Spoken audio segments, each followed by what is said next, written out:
Good to see everyone again. I'll go ahead and make a couple opening comments in regards to the game on Saturday. Just some things. After having an opportunity to watch some film, you always get a chance to kind of reevaluate it. From an offensive side, was pleased with how we were able to run the football. Challenged the Rams early. We knew that they were going to try to stop all our internal run game, all the A and B gap run game that we've lived on for years, and it took some time for us to kind of find our niche and where we wanted to go with it. But anytime you can end up with 250 plus yards, that's a good day. And was excited to see our rush per average was close to 5. I felt like we established the line of scrimmage, we controlled it. We just had to make some adjustments throughout the course of the game.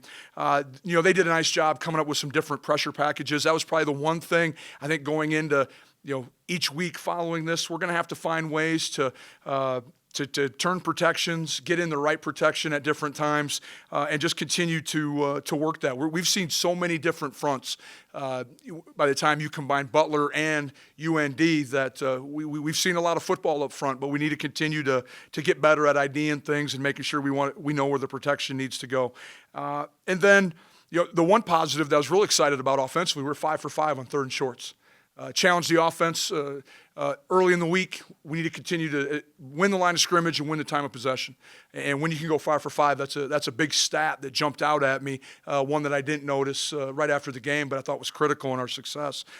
Defensively, third downs we got to continue to be better, especially 3rd and 7 and 3rd and 14. Those 2 third downs in that scoring drive that UND had were frustrating, and it was good that the halftime was going to come shortly thereafter. We could get in and make some adjustments and come out and I thought play a better second half. I thought there was improved tackling from week 1. That's something that you always want to continue to stress. It's one of the greatest fundamentals that's out there, and it's critical to our success as a defense. Special teams, like where we're at, Coach Gazer's done an unbelievable job, being the coordinator of our special teams. We are, and it's hard for the general fan to know it, but on our return schemes, I really think we're one block, we're one piece of execution away from having some big returns. So I like where we're at. Coach Larson's worked with our KOR. Coach Morgan's done a great job with our punt D. So still excited about where those teams are going and the improvement that's out there for us yet. And then as a team, I'm gonna continue to preach to our guys that we got to continue to play with great fundamentals and a sense of urgency or unbelievable effort. And I think if we can do those 2 things, we'll have a great opportunity to win every week. And so we have a great test this week going out to Delaware, our first road trip of the 2019 season. We're on the plane at 12:45. It's a 12 o'clock kickoff, a little bit earlier than normal for our players. We're going to have to speed things up. Saturday morning pregame meal will be at 9:15 rather than the typical 10:45. So it'll be new, but it'll be good for our guys. I told them after the game, I think when teams go on the road, it's opportunities to create a bunch of continuity for guys to get to know each other's story and to really start caring about one another. And so I'm excited about this being a big trip for us, and we're going to play a really good football team as well. And I know Delaware's and Coach Rocco are going to be prepared for the Bison when they come to town. I'll open it up to questions at this time.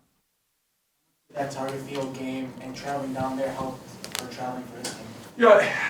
I don't know if it did. It's a bus trip versus a plane, a quick trip where probably 99% of our kids have been to Minneapolis. Even some of our remote area kids have flown into Minneapolis Airport. So I think you're comparing apples and oranges a little bit based on just the length of the trip. Anything on Mason, James, and Dimitri as far as their health? Dimitri's going to be fine. It's just one of those situations where we need to do a better job of managing the ailment right now. And so anticipate him being back. The other ones you threw out there were James. Don't know anything at this time. Going to continue to play it by ear once I get back over to the facility. He was in the facility yesterday. Saw him this morning up moving around. So, if I were a betting man, I know James is going to do everything he can to play. And then Mason right now has an injury to the lower body. Will be out. Going to probably require surgery here in the next couple weeks. Injury? Is it? That's what they were testing, making sure that if it was actually a concussion or not. Jasir Cox's status. I know he was injured in the game against Butler. Where is he at right now? Right now he's in a brace, up moving around, rehab every day. He's at practice, jogging, straight line. Hopefully we'll get him back here in a couple weeks. seen a lot of different fronts. Is that because your quarterback Lance is a freshman and they're trying to trick him and see if he can read that stuff, or Well, what? I think that's a big part of it, Jeff. I think teams are trying to get into some things where maybe a new quarterback doesn't necessarily know who he's IDing in the protection, where he wants to slide the protection, or where he wants to put his back in the protection. And then, I think the biggest thing that we've seen is both these teams probably had the entire offseason to game plan for us, and they were going to do something completely different or something that they hadn't shown necessarily on film, just for the shock value that it might cause or slow us down a little bit. Handle that. He's done well. Yeah, I think as I've watched film with the offensive staff, I think there's been a few times he's missed some things as far as protection and being able to get us lined up, and then probably missed a couple reads as far as some of the quarterback run game where he probably would have been well served to hand it off rather than keep it. Things that through experience that Easton and Carson would have figured out by now? Just three I players. think, yeah, if you were to compare, junior, senior Carson and Easton to freshman Trey, probably not really fair to compare that, but you're probably exactly right. Because of the experience, those guys had seen a lot more football. Mentioned identifying pressures and identifying fronts. Is that kind of a Carson Shinnick thing? Is that a Trey thing? What is that communication like? Whose kind of responsibility is all that? Well, a lot of it goes back to some safety rotation and being able to see the stacks and the coverage to know where the pressure might be coming from, and Carson's not going to be able to see all those things. So Trey's going to be a vital part of trying to get the protection going the right direction. About Delaware so far, Matt, after 2 games they played in a triple overtime game with Rhode Island? Well, I tell you, the last game they played in was unbelievably physical. The Rhode Island Delaware game. Sit there and watch it. I think they're a physical unit right there. Just one of their linebackers, number 51, Drew Nichols. He was getting bounced around, but continued to play unbelievably hard. I think they have a couple safeties that are guys that'll come downhill and stroke you. Number 29, his name is Noah Plack. I think he's a redshirt freshman, but really good football player. Veteran offensive line. Big tight ends, going to remind you of someone that, of ourselves a little bit. A returning quarterback who, again, is efficient with the football, doesn't turn it over. Looks as if he's leaned down a little bit. They try to use him in maybe the run game a little bit, or at least forcing people to have to defend the possibility of him running the football. So, and then they bring in a backup quarterback to do a little bit more, +1 run game. So, the excellent football team, well coached, play extremely hard. In terms of Griffin Crosa, what would you say his range is for you? If you get the ball to the 30-yard line and you're at 4th and 3, I mean, you haven't been faced with that yet, but have you thought about what the situations are? We've had conversations in the staff room right now, and I think right now Griffin's done an excellent job for us, and we'll continue to evaluate what his range is. But I think it's critical for us to give him some makeable kicks early, and so we can get that confidence up, and he'll continue to hit it well. Is it preparing for a team that you did see last year? Well, it's good. There's good and bad about it.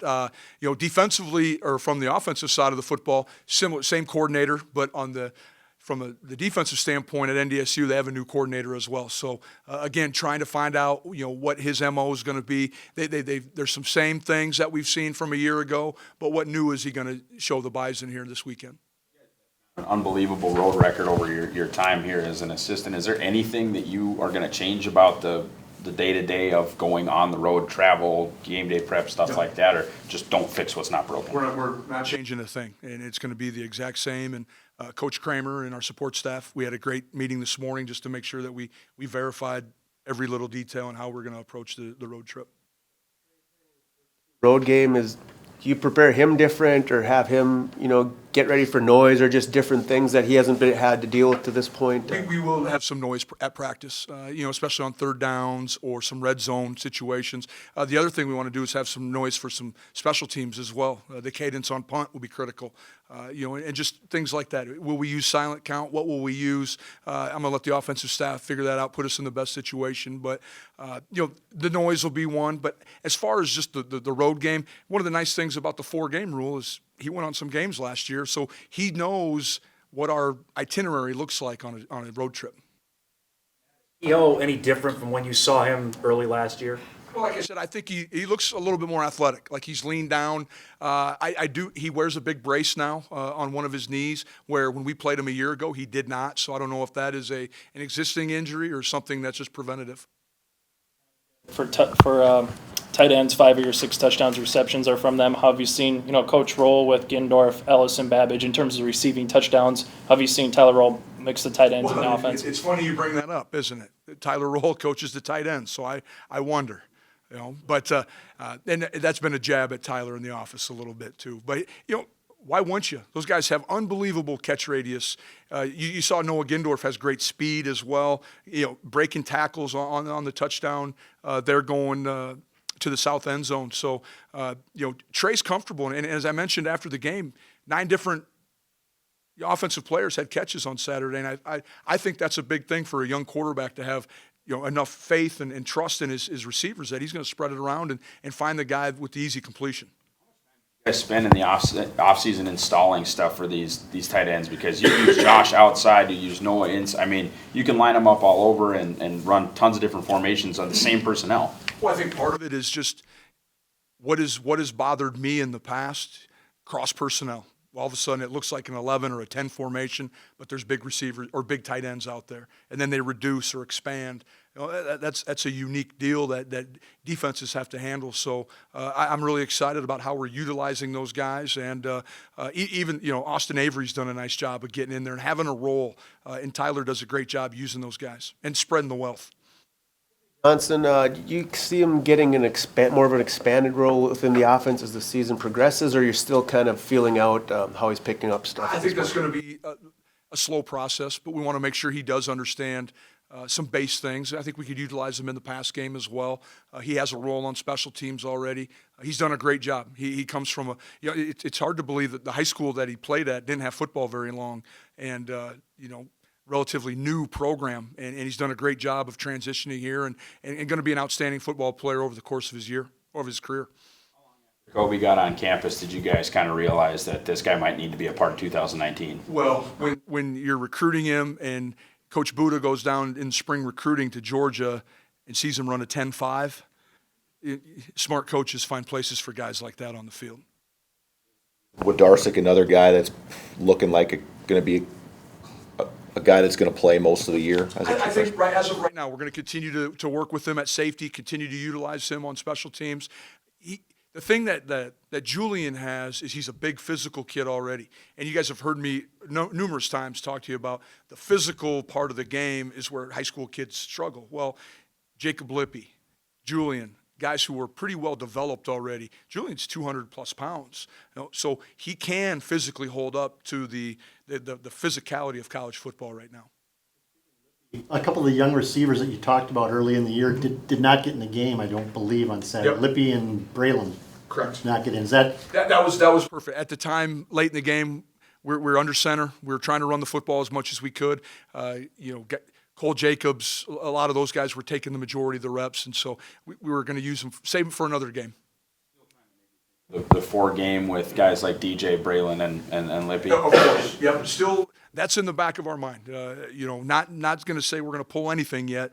Trying to be as smart and as efficient with our 4-game rule as possible. Visited with anybody in your profession that's played at Delaware or will this week about granted they're renovating the stadium, what the environment is there?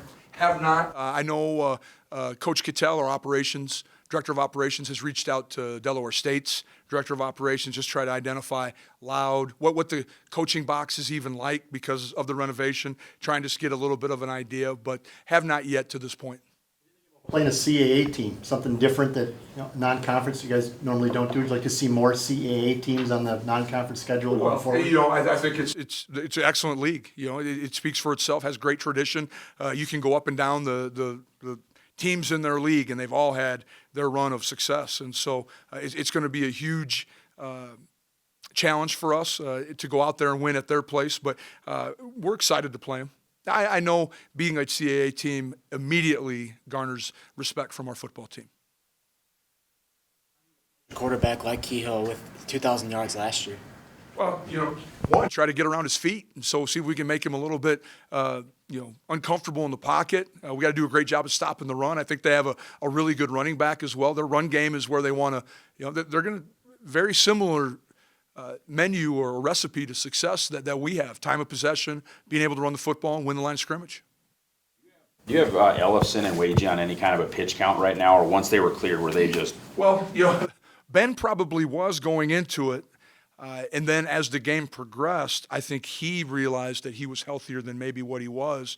And come second half, old Ben Ellison started to show up, and he was getting after some people at the point of attack, which was good to see. And our team needs to see that.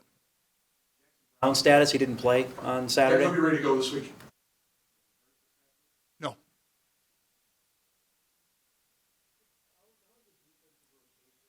Defensive front, defensive line rotation. Last year you were 9 deep. How is that developing with some young guys and new guys in there? Well, I think right now we're probably not at 9, but I bet we're playing 7 or 8 guys.